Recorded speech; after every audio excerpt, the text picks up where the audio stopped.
à Dieu. Gloire à Dieu. Gloire à Dieu. Gloire à Dieu.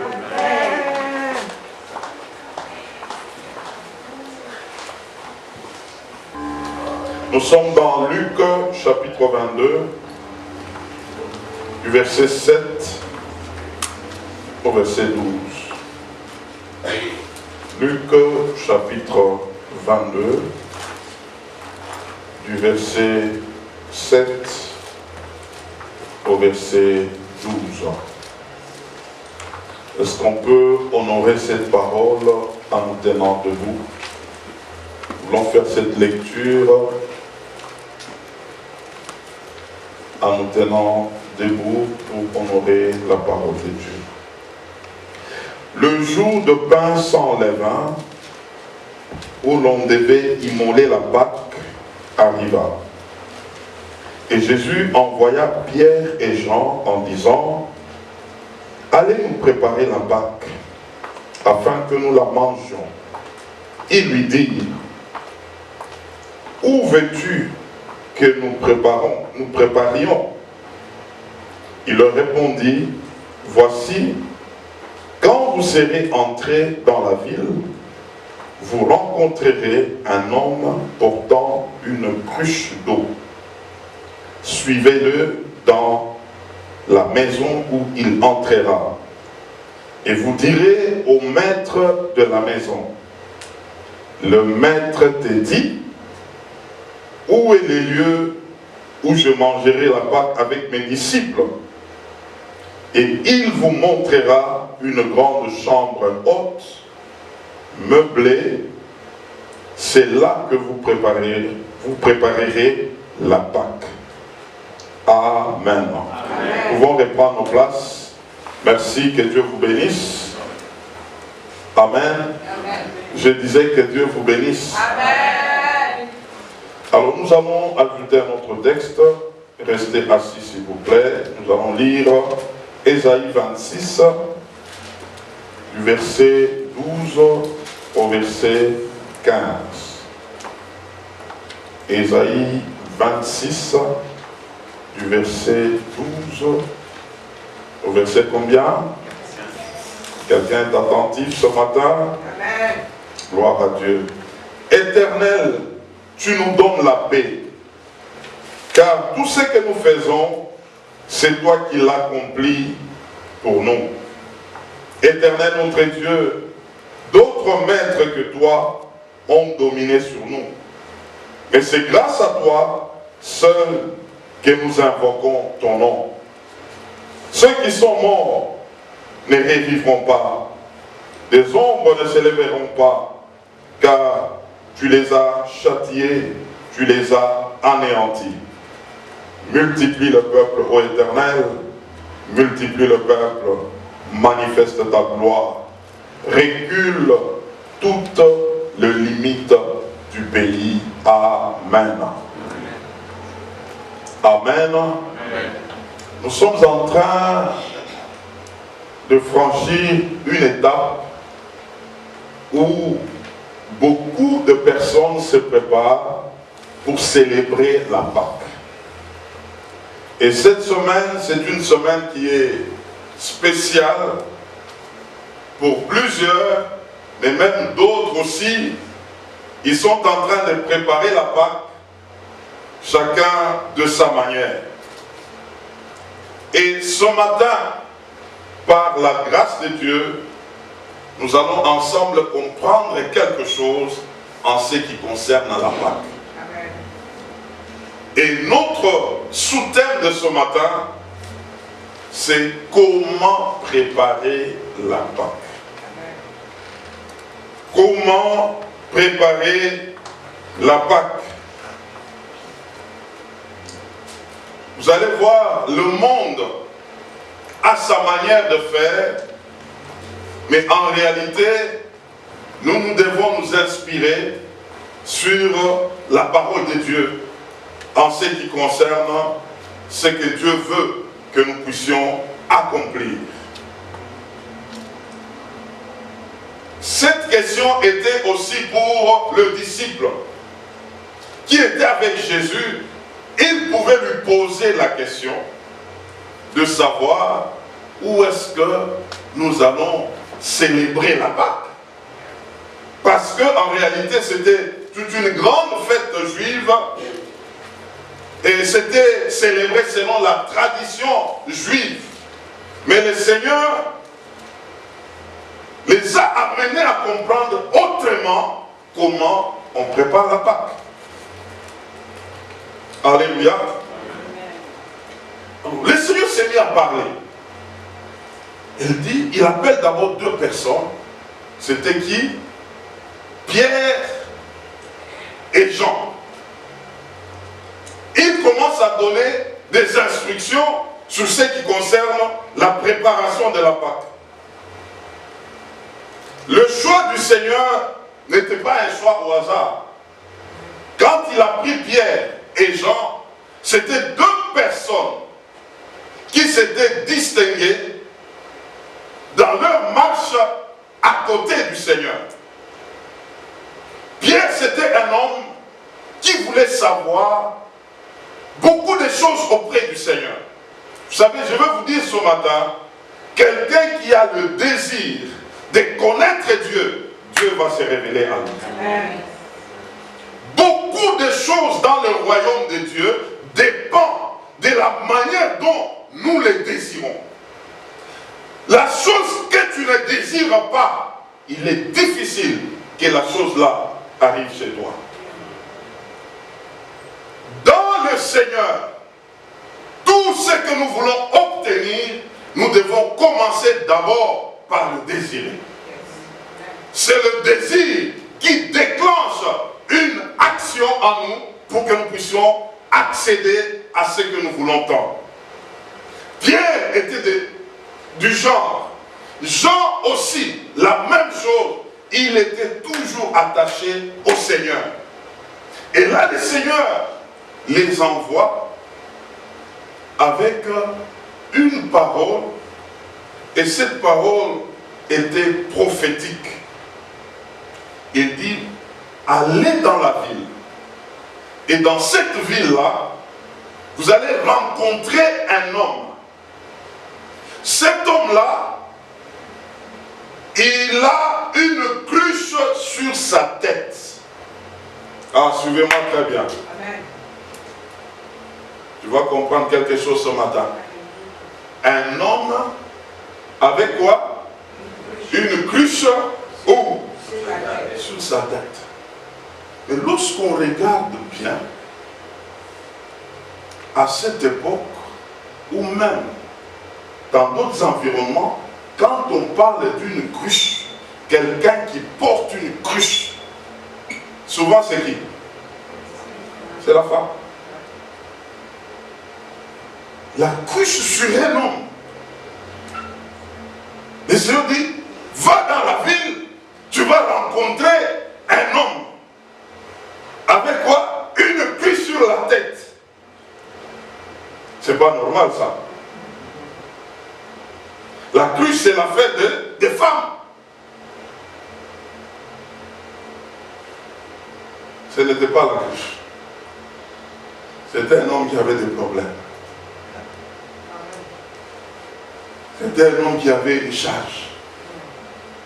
C'était quelqu'un qui avait un fardeau. C'était quelqu'un qui n'était pas libre. C'était quelqu'un qui était accablé.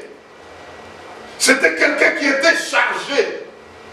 J'aimerais déjà te dire, la préparation de la Pâque, c'est pour aider d'abord quelqu'un à se décharger. Amen. Tu ne peux pas célébrer la Pâque étant chargé. Le Seigneur va te décharger. Amen. Et si je peux te dire ce matin, parce que tu es ici, le Seigneur va te décharger. Amen. Il va te décharger. Amen. La Pâque de cette année, tu ne vas pas la célébrer comme tu célèbres toutes les Pâques. La Pâque de cette année, ça sera pour toi une Pâque spéciale. Amen. Oh, si quelqu'un pouvait m'entendre, il allait dire un bon Amen. Amen. Ça sera une Pâque spéciale pour toi. Amen.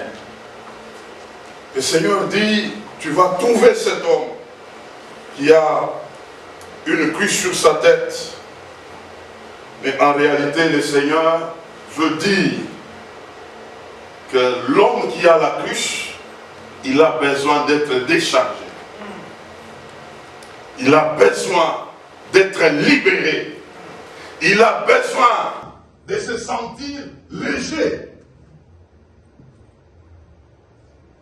N'est-ce pas, Matthieu chapitre 11 nous dit, le verset 28 à 29, « Venez à moi, vous tous qui êtes fatigués et chargés, je vous donnerai du repos. » Et je t'annonce ce matin que tu es à la cité des repos. Amen. Tu vivras le repos. Amen. Tu comprendras la dimension du repos. Et un repos qui commence dès l'intérieur de ta vie. Amen. Vous savez, il y a des choses qui peuvent apporter un semblant de paix. Mais après, la personne n'a plus de paix. Mais il y a quelqu'un qui s'appelle le prince de paix. Lorsque lui te communique la paix, c'est une paix qui commence de l'intérieur vers l'extérieur. Et ce matin, je t'annonce que le Seigneur est au milieu de nous. C'est lui qui va briser les jougs, il va briser les fardeaux, il va briser tout ce qui peut peser sur toi, afin de te donner le repos. J'aimerais qu'on comprenne quelque chose. Pendant que le Seigneur parlait, que vous allez rencontrer un homme qui a une cruche, il dit, vous allez suivre cet homme. Et cet homme-là entrera dans une maison. Et dans la maison, il va croiser son maître. J'aimerais qu'on se comprenne bien. Le monsieur qui avait la cruche sur sa tête, il était d'une maison, et dans cette maison, il y avait un maître. Et le Seigneur est en train de donner des instructions à ses deux disciples. Pendant que vous allez le suivre, il va entrer dans la maison. Et dans cette maison-là, il y a un maître de la maison. Et vous allez lui dire, ce maître-là, que le maître... Aïe, aïe, aïe, aïe, aïe. Vous savez, il y a des gens qui souffrent, qui ont des fardeaux à cause des maîtres. Des gens qui gèrent leur vie. Des gens qui les gèrent spirituellement. Ce sont des forces. Ils dominent sur eux. Ils leur donnent même la manière de faire, la manière d'agir. Tant que ce maître-là sera sur eux, ils ne peuvent pas bouger. Vous savez, aujourd'hui, il y a quelqu'un qui peut te dire, moi je peux prier, ou je peux le faire de ma manière, mais en réalité, il est sous contrôle d'un maître. C'est un maître qui détermine le mouvement de cet homme. C'est un maître qui domine la vie de quelqu'un, mais la personne ne sait pas. Le Seigneur a parlé prophétiquement, lui savait que cet homme se retrouve avec une cruche sur sa tête. Il y a un maître qui a pris une cruche, qui a déposé sur sa tête. Comme pour dire, il a fait de cet homme son esclave. Mais quand vous regardez l'homme, vous ne voyez rien. C'est comme s'il est libre. Il n'est pas libre. Il y a un maître qui le gère, qui gère ses mouvements, qui gère ses activités. Et la personne peut dire, non, je suis libre, voilà ce que j'ai fait. Moi, j'ai mon programme de la semaine, de mes activités. Mais quand tu regardes tout son programme, il n'y a pas le programme de Dieu. Il y a un maître. C'est le maître qui gère. Tu peux croire que tu es libre, mais il y a un maître. Et les signes indicateurs, c'est quoi? lorsqu'on est gêné par des maîtres, c'est que dans tout ce que tu peux faire, il n'y a pas de programme de Dieu. Il y a un maître. Il y a un maître là. Il est en train de gérer les choses. Il est en train de conduire les choses. La personne, Pierre et Jean ne savaient pas. Mais Jésus dit, entrez, suivez seulement cet homme. Vous allez voir dans cette maison-là, il y a un maître. Il y a des gens qui sont là, téléguidés. Pas de maître. Il te donne la manière de faire. Il te donne ce que tu peux, où tu peux aller, où tu ne peux pas aller. Tu veux seulement te réveiller, je veux aller chez Dieu. Le maître dit non, il te donne une occupation. Bon, je devrais être là. Mais voilà ce qui m'est arrivé. En tout cas, j'étais déjà avec vous. Il y a un maître, frère. Et je dis, cette semaine, cette Pâques, le maître là, il doit tomber. Amen. Il faut que le maître tombe. Amen. Il faut qu'un maître tombe. Amen. C'est pourquoi, en Ésaïe, ici, on est en train de nous dire, c'est une prière, Seigneur, d'autres maîtres dominés sur nous. Mais c'est par toi que nous avons invoqué ton nom. Il y a des maîtres qui dominent des vies. J'aimerais te dire ce matin, dans ce monde, sur la terre, quelqu'un peut se prévaloir comme un tout-puissant, mais ça ne va pas continuer toujours comme ça. Tous ceux qui se sont appelés des forts, arrivera toujours un moment, ils seront des faibles. Ils vont tomber. C'est pourquoi j'annonce aussi que tous les maîtres qui ont déjà pris des vies en otage, ils tomberont. Amen. Ils tomberont. Amen. Ils vont tomber. Quelqu'un aujourd'hui sera libéré. Amen. Il sera libre. Amen. Le Seigneur est en train de dire, venez à moi, vous tous qui êtes fatigués et chargés, je vous donnerai du repos. Prenez mon joug, prenez mon fardeau, que cette cruche-là, le Seigneur est prêt à la récupérer pour te donner ce qui est à lui, qui est léger, qui te permettra de te mettre en mouvement pour lui. Amen. Tu vas te mettre en mouvement pour lui. Amen. Je vais te dire ce matin, tu n'es pas esclave d'un homme. Non. S'il y a des maîtres qui ont joué avec ta vie, aujourd'hui là, parce que tu es là, ces maîtres-là vont tomber. Amen. Ça va s'arrêter. Ça va s'arrêter. Tu vas retrouver ta vie. Alléluia. Yes. Un homme avec une cruche, c'est l'humiliation. C'est la honte. C'est une vie qu'on contrôle. À tout moment, on lui donne ce qu'il doit faire.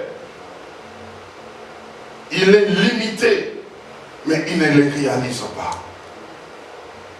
Mais là, le Seigneur a révélé quelque chose, que c'était à cause d'un maître. C'était à cause d'un maître. Il y a des fois, nous pouvons blâmer des gens, mais en réalité, eux-mêmes n'ont même pas le contrôle de ce qui leur arrive. Parce qu'il y a des maîtres. Il y a d'autres maîtres qui se cachent. Quelqu'un qui contrôle la vie de quelqu'un, qui est en train de lui donner le style de vie, mais il est caché. Mais il est en train de troubler la vie de quelqu'un pendant que la personne ne le réalise pas. Vous savez, l'ennemi le plus compliqué, c'est l'ennemi qu'on n'a pas encore identifié. Quand on croit que tout va bien, mais pendant que ce n'est pas comme ça, c'est compliqué. Et il y a comme ça des maîtres qui se cachent. Ils sont en train de tirer des ficelles en dessous des tables. Et ils savent ce qu'ils font, mais la personne ne le réalise pas. Tu peux croire que tu es en train de vivre normalement. Comme dans ce pays. Quelqu'un peut te dire, toi-même comprends, les choses ici sont comme ça. Quand tu te réveilles là, la semaine là, il y a les travaux, il y a les factures, il y a les défis, il y a ceci.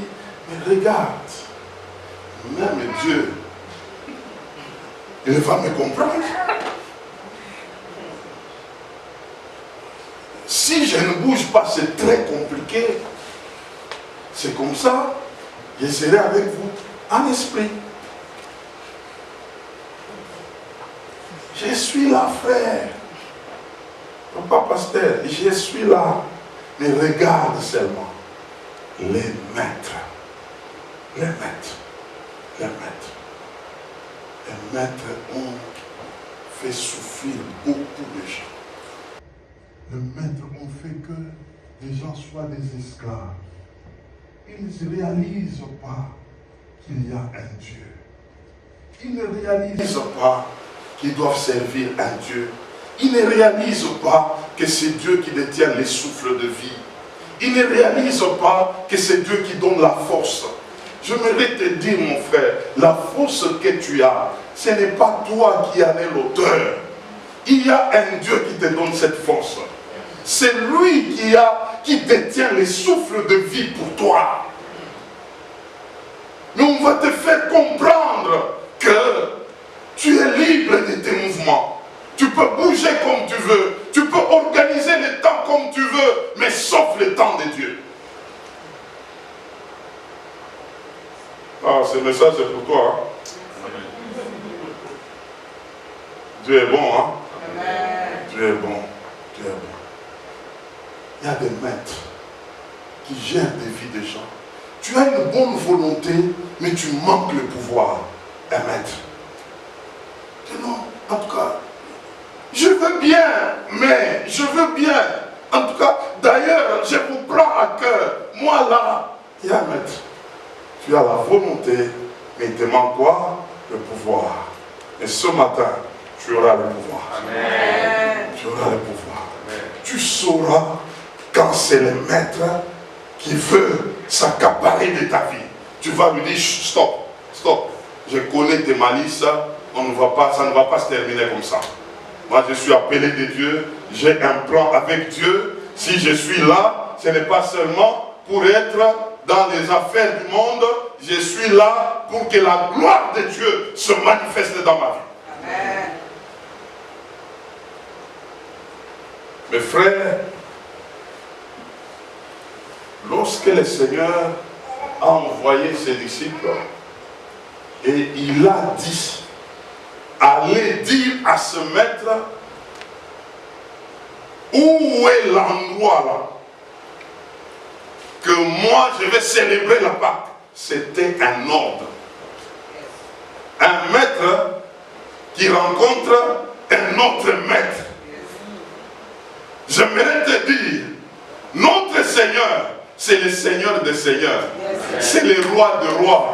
C'est le maître de maîtres. Il est au-dessus de toutes choses.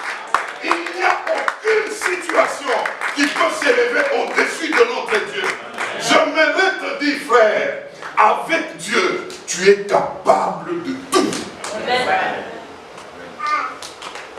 1 Corinthiens chapitre 15, verset 26, la Bible dit, le dernier ennemi sera terrassé. Et parlant du dernier ennemi, on parle de la mort. On a appelé la mort comme un dernier ennemi. Mais j'aimerais te dire ce matin que ton Seigneur et mon Seigneur a vaincu la mort. Amen. Si lui a vaincu la mort, qu'est-ce qui peut encore résister devant lui? Vous savez, mes frères, une fois, ce sont les maîtres. Quelqu'un peut oublier qu'il est capable de tout, il fait tout. Mais quand c'est la mort qui se présente, les choses changent. Hein. J'ai vu des gens devant la mort, ils sont devenus des vrais intercesseurs. Il va prier. C'est comme ça qu'il prie. Ah bon? Il peut. Nous avons même déjà appelé à déveiller par toi, un frère là. Il était vraiment Pour les voir, c'était tout un problème. Mais menacé par des choses, il dit non. Pas passer, en tout cas. Il n'y a pas de veillée ces derniers temps. De veillée? Oui, oui, en tout cas, je suis prêt vraiment. J'aimerais vraiment qu'on prie beaucoup ces derniers. Quand tu regardes, tu dis non, là, il y a un problème. Ces frères de la veillée, ils demandent de la veillée. Mes frères, pendant que nous avons la force, investissons-nous. Servons le Seigneur. Trouvons le temps pour lui. Servons-le. Le Seigneur est là tout le jour, mais ce n'est pas une garantie. Nous devons nous investir en lui. Nous devons travailler. Il est le maître des maîtres. Il est au-dessus de toutes choses. Alors le Seigneur lui a dit, cet homme que vous appelez le maître là, dis-lui que moi le maître, j'aimerais célébrer la Pâque, qu'il me montre l'endroit. L'homme là, il a parlé, il a dit non, entrez dans une chambre haute. Et cette chambre là est déjà meublée. Ah, dis après moi la chambre haute. La chambre haute. Tu as besoin de localiser la chambre haute. Tu as besoin de localiser la chambre haute. Les disciples, avant de sortir dans ce monde, ils étaient d'abord dans une chambre haute. Il y a une femme qui a servi Dieu. Elle a fait autant de choses devant le Seigneur. Cette femme était décédée. C'est Dorcas. On l'a préparée, on l'a lavée, on l'a habillée. Au lieu de l'amener au cimetière, on l'a amenée dans la chambre haute. La chambre haute. Tu as besoin de localiser la chambre haute chez toi. Quelqu'un qui vit sans la chambre haute, il est dans l'insécurité. Demande un peu à ton voisin. As-tu la chambre haute?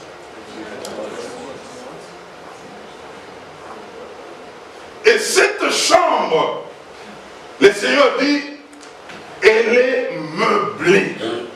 Pas une chambre vide, mais une chambre meublée.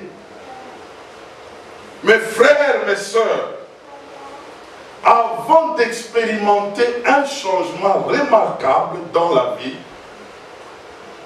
tout commence par la prière. Pas une prière flash, mais une prière consacrée. Chaque enfant de Dieu, et surtout en ces temps de la fin, si tu n'as pas une vie de prière consacrée, on va t'avaler. On va avaler ta vie chrétienne. Tu vas te retrouver comme un ex-chrétien. Nous arrivons dans des moments où, mes frères, le monde nous sollicite de plusieurs manières. Chaque personne doit se rassurer que chez lui, il a une chambre haute. Ta vie de prière doit t'aider à tenir, doit t'aider à servir. Sans ça, mes frères, nous allons sombrer. Nous allons sombrer. C'est pourquoi, lorsqu'on veut attaquer quelqu'un par l'ennemi, il commence toujours par attaquer sa vie de prière. Et tout commence à la maison. Parce qu'il sait, dès qu'il attrape ta vie de prière, par la suite, c'est toi-même qu'il va attraper. Il va t'attraper. Vous savez, avant de venir ici, je vais poser la question, qui a prié avant de venir ici? Que Dieu vous bénisse. La prière doit commencer là où tu es. Là où tu es. Et tu dois comprendre que une vie fonctionne par la prière. Et ça doit être un style de vie pour toi. Ce n'est pas des choses auxquelles nous les faisons comme par accident. La prière, c'est celle qui porte une vie. Ça porte ta santé, ça porte ton ménage, ça porte tes projets, ça porte ton avenir. La prière, c'est elle qui porte tout ce que nous pouvons faire. Vous savez aujourd'hui pourquoi il y a beaucoup de scandales, beaucoup de divorces, beaucoup de confusion. Tout a comme source manque de prière. Le diable a commencé par attaquer là, et puis il a attrapé le reste. Mes frères, mes soeurs, comprenez que si tu n'as pas encore placé la vie de prière dans tes mouvements, c'est très compliqué. C'est très compliqué. C'est même la prière qui nous amène à être à l'endroit de prière. C'est la prière là. C'est la prière qui nous pousse à faire ce que Dieu nous demande de faire. C'est la prière. C'est la prière. Sans ça, mes frères, c'est compliqué. Tu auras de bonnes raisons, tu feras des choses, mais ça ne sera pas pour la gloire de Dieu. C'est l'ennemi qui va en profiter. C'est l'ennemi qui va en profiter. Il est temps que tu réajustes ta vie de prière. Et une prière bien programmée, c'est par cette prière que tu auras des orientations. Que tu sauras ce qu'il faut faire et ce qu'il ne faut pas faire. La prière. Pour y arriver, il fallait franchir des étapes. Se débarrasser des maîtres.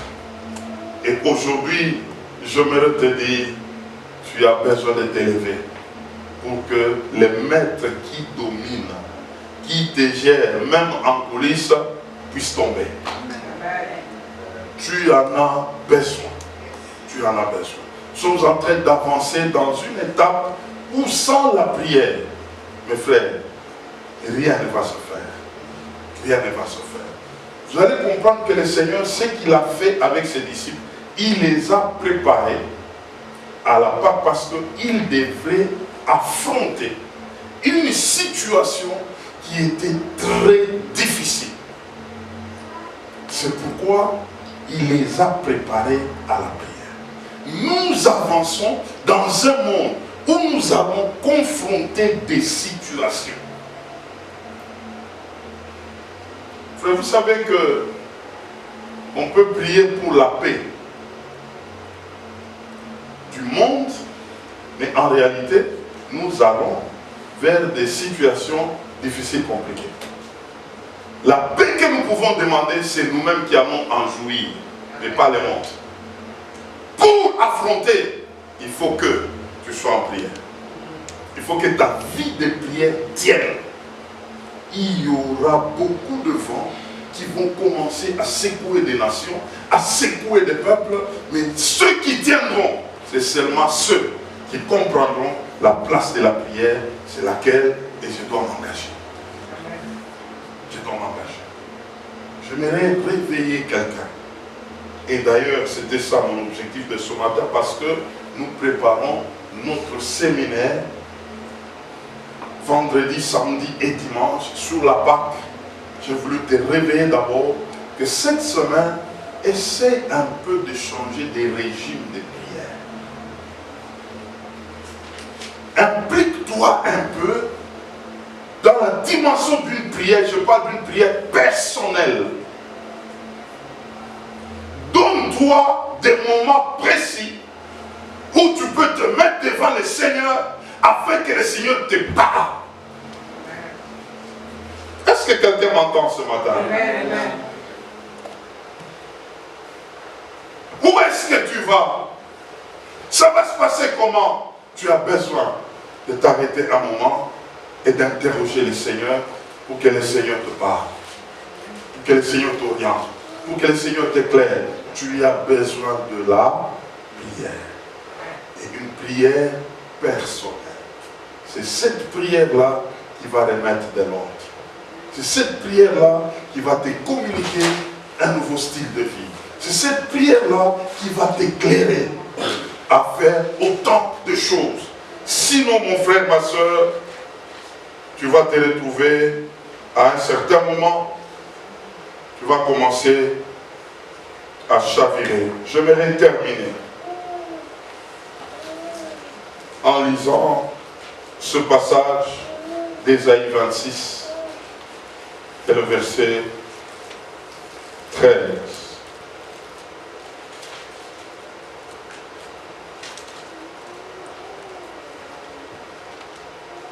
Nous voulons ce matin nous lever contre des maîtres, ceux qui perturbent. Ésaïe 26, le verset 13. Éternel notre Dieu, d'autres maîtres que toi.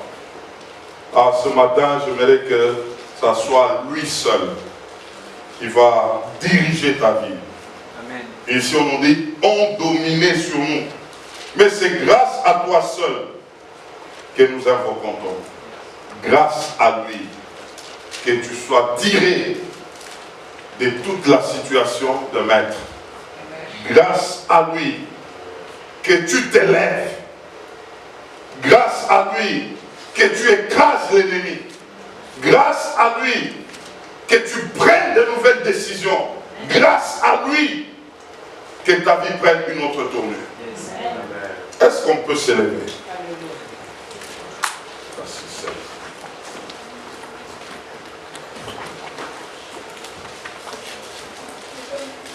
Aujourd'hui, même si tu as toujours prié étant assis, mais je vais t'inviter, cette prière, c'est une prière debout. Nous sommes en train de chercher comment baliser le chemin. Tu vas dire ce matin que tout le maître, tous ceux qui s'élèvent sur ton chemin, d'une manière ou d'une autre, qui te donnent des limites, que toi seul, tu es incapable de franchir, ce matin que ça tombe. Ce matin que ça tombe. Je voudrais que tu fasses de pas de foi. Tu es en train de dire, ce maître-là, sur cette parole, il tombe. Je dois relever ma tête. Je dois avancer avec le Seigneur. Je dois m'attacher à lui. Mais avant d'y arriver, je voudrais que tu fasses cette prière en disant, les maîtres sont en train de tomber. Par ta déclaration, cela te sera fait. Nous sommes en train de proclamer cela. Proclame cela par ta déclaration. Que tout le maître qui t'empêche, d'une manière ou d'une autre, de t'élever et d'avancer, ce matin, que ce maître tombe. Que ce maître tombe. Que ce maître tombe. Aujourd'hui, c'est aujourd'hui que ce maître tombe. Tu dois te libérer aujourd'hui. Même ceux qui sont subtils, même ceux qui se cachent, d'une manière ou d'une autre, tu es en train de déclarer que c'est la fin de ce maître. Que c'est la fin de ce maître. Tu vas t'élever. Tu vas servir, tu vas avancer, tu vas aller de l'avant. Le maître qui se cache, qui te donne des limites, aujourd'hui, tu n'auras pas de limites.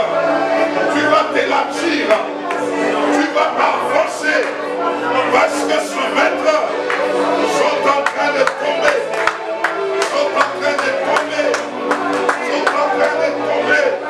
Sont en train de tomber, sont en train de tomber. Ce matin, le maître tombe, le maître tombe.